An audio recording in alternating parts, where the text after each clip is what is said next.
10 দিন পূৰ্বে বেতকুচিস্থিত স্কিল ডেভেলপমেণ্টৰ কাৰ্যালয়ত NHIৰ গুৰুত্বপূৰ্ণ মিটিঙত বহিছিলে GMDৰ দায়িত্বত থকা গুৱাহাটী উন্নয়ন দপ্তৰত থকা মন্ত্ৰী জয়ন্ত মল্ল বৰুৱাই 10 দিন পূৰ্বে তেখেতে ঘোষণা কৰিছিলে যে গুৱাহাটী মহানগৰীৰ মাজেৰে যোৱা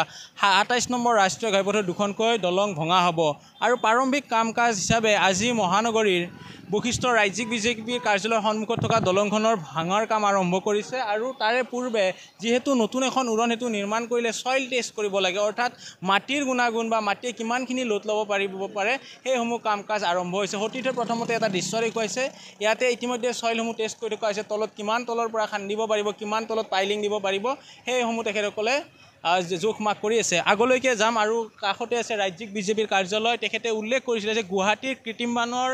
ৰোধৰ ক্ষেত্ৰত যেহেতু তেখেতসকল ব্যৰ্থ হৈ আছিলে প্ৰত্যেকবাৰে বানপানী আহিলে বা বৰষুণ আহিলে মহানগৰ বানপানীৰ আভিজাত্য উঠি গৈছিলে তাৰ প্ৰতি লক্ষ্য ৰাখি তেখেতসকলে কৈছিলে যে এইখন দলং যিখন দলঙৰ তলেৰে বশিষ্ঠ নৈ আৰু বাহিনী নৈ গৈছে এই মুহূৰ্তত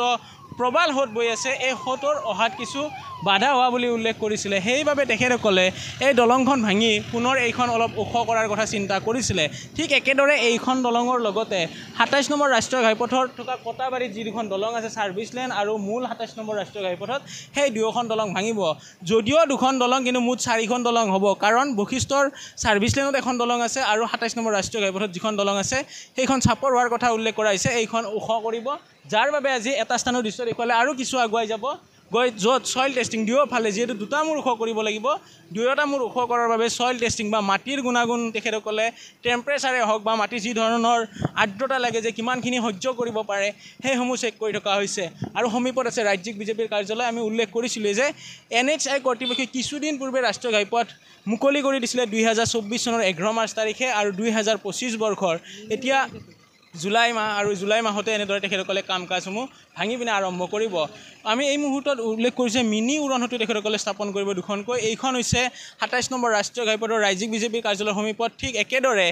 কটাবাৰীতো তেখেতসকলে কাম কাজটো পৰৱৰ্তী পৰ্যায়ত আৰম্ভ কৰিব 10 দিন পূৰ্বে স্কিল ডেভেলপমেণ্টৰ কাৰ্যালয় দক্ষতা বিকাশ কেন্দ্ৰত NHI কৰ্তৃপক্ষৰ লগত সভা হৈছিলে আৰু তাত কোৱা হৈছিলে যে বশিষ্ঠ বাহিনী নৈ আৰু আনখন মৰা ভৰলুৰ পৰা অহা নৈ দুখনে গুৱাহাটী মহানগৰীৰ কৃত্ৰিম বানত এই দুখনে কিছু বাধা দিছিলে যাৰ বাবে কৃত্ৰিম বান বহুখিনি হৈছিলে এই দুখন ভাঙি যেতিয়া উচ্চতা কৰি দিয়া হ'ব তেতিয়া হয়তো তেখেতসকলে সেই সোঁত ৰোধ কৰি দিব পাৰিব সতীৰ্থ আগুৱাই যাব মই ছাৰ্ভিচ লেনৰ দলংখনত আছোঁ এইখন দলঙো ওখ কৰি দিয়া হ'ব কিছু চাপৰ হৈ থকাৰ কথা উল্লেখ কৰিছে আৰু আজিৰ এয়া পৰিৱেশ এই মুহূৰ্ততো পানীৰ হুৰাহুৰ শব্দ দেখিবলৈ পাইছে এয়া বশিষ্ঠ নৈ বশিষ্ঠ বাহিনী নৈ এনেদৰে প্ৰবাল সোঁত গৈ থাকে আৰু এই সোঁত কিছু বাধা হোৱাৰ কথা উল্লেখ কৰিছে যাৰ বাবে ছাৰ্ভিচ লেনৰ দলংখনৰ লগতে আনবাৰ দেখুৱাবলৈ গৈছোঁ যে এইখন 27 নম্বৰ ৰাষ্ট্ৰীয় ঘাইপথত থকা দলং এইখনো এতিয়া ভাঙি পেলাই তেখেতসকলে ওখ কৰিব হয়তো এই দুখন নিৰ্মাণ কাৰ্য চলিলে বহু কিছু যান-জঁট হ'ব হয়তো সম্ভৱলে মহানগৰবাসীয়ে বা ৰাষ্ট্ৰীয় ঘাইপথেৰে আহা কৰা লোকে পুনৰ হয়তো কষ্ট হ'ব লাগিব কিন্তু 10 দিন পূৰ্বে বিভাগীয় মন্ত্ৰী গুৱাহাটী উন্নয়ন দপ্তৰত থকা জয়ন্ত মল্ল বৰুৱাই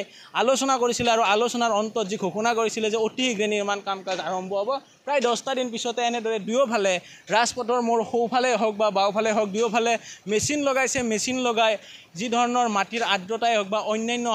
যিসমূহ টেষ্ট থাকে সেইসমূহ টেষ্ট কৰি থকা দেখিবলৈ পোৱা গৈছে অৰ্থাৎ জয়ন্ত মল্ল বৰুৱাই 10টা দিনৰ ভিতৰতে যি ধৰণে উল্লেখ কৰিছিল আৰু 10টা দিন পিছত এনেদৰে এতিয়া কাম কাজ আৰম্ভ কৰা পৰিলক্ষিত হৈছে যদিও দুটা স্থানৰ দলঙৰ কথা হৈছিলে দুটা স্থান কিন্তু দুখন 4খন দলং ভঙা যাব অৰ্থাৎ পূৰ্বত যি ধৰণৰ চাপৰ হৈছিলে সেই দলং দুখন ওখ কৰা হ'ব বুলি উল্লেখ কৰিছে আমি দেখুৱালোঁ মহানগৰীৰ 27 নম্বৰ ৰাষ্ট্ৰীয় ঘাইপথৰ যিখনৰ কাম কাজ ইতিমধ্যে আৰম্ভ হৈছে সেইখন হৈছে ৰাজ্যিক বিজেপি কাৰ্যালয়ৰ সন্মুখ ভাগত পৰৱৰ্তী পৰ্যায়ত হয়তো কটাবাৰী যি দুখন দলং আছে স্কিল ডেভেলপমেণ্টৰ অফিচৰ অপজিতে সেই দুয়োখন দলঙো হয়তো ভাঙি তেখেতসকলে ওখ কৰিব আৰু এতিয়া এনেদৰে কৃত্ৰিম বান ৰোধৰ বাবে ঠায়ে ঠায়ে ভঙা পতাৰ কাম কাজ কৰা দেখিবলৈ পোৱা গৈছে এইবাৰ 27 নম্বৰ ৰাষ্ট্ৰীয় ঘাইপথৰ 4খন দলং দুটা স্থানৰ 4খন দলঙত এনেদৰে হাতুৰা ভৰা পৰিলক্ষিত হ'ল আপুনি বিচৰা বাতৰি পাব কেৱল নিউজ 18 এপত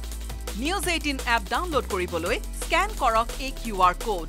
গুগল প্লে ষ্টৰতো পাব এই নিউজ 18 এপ